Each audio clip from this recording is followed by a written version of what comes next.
Well, g'day and welcome to Big Bike Adventures. Well, it's been about a month since I did a video and I've got quite a few backed up and ready to do. I just really haven't had much time to sit down and do the editing from them. I've been doing a few rides. You can tell by the condition of the bike, it's just filthy.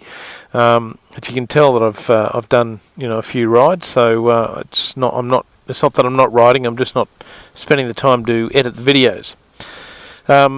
And look, I've got a really big ride coming up in a couple of weeks, so I've got quite a bit of travel. So next week I've got to go to Perth. I've got some meetings in Perth, and I'm flying back to Brisbane. So I live in Brisbane. Got to go to Perth, from Perth back to Brisbane, and then the next day after that I fly down to Sydney. I'm in Sydney for a couple of days, and then I fly back to Brisbane. Then I've got to fly down to Melbourne. So I get 1 day at home, and that 1 day is basically going to be packing the bike ready for a trip. So I fly then to Melbourne, and from Melbourne I fly back to Brisbane, and then I get on the bike, and I then have 3.5 days to ride 2,500 kilometres back down to Melbourne, which I should be able to do no problem. So it's going to be pretty exciting.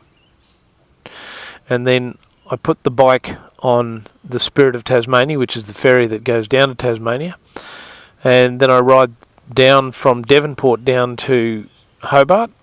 I meet up with a group of guys down there, but the Sunday morning I've actually got to fly from Hobart back up to Sydney and then across to New Zealand. I've got a couple of meetings in New Zealand, and unavoidable, just completely the worst timing ever, but they were just really unavoidable meetings.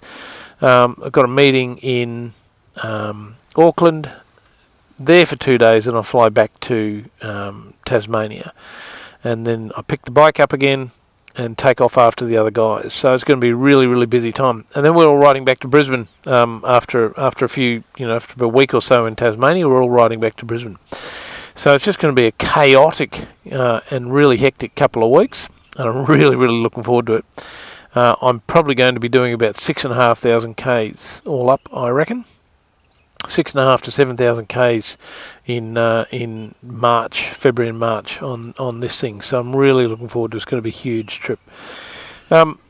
Bike's been serviced when I came back from Phillip Island. I've done about 1,000 Ks since then, if that. So the bike's it's got new diff oils, got new engine oil, got the new forks on it. Obviously the rear suspension there is pretty good. New brake pads all over, new tyres, and while it looks filthy and it looks like it's in really bad condition, she's ready to go on a big trip. So I'm really keen to head off and get going on that one. It's going to be fantastic. Lots and lots of stuff going on at the moment, so it's going to be very busy. All right, I'll keep you posted as the trip progresses, but look for an update around the end of February and early into March. Keep an eye out for some updates on the trip. All right, see you later.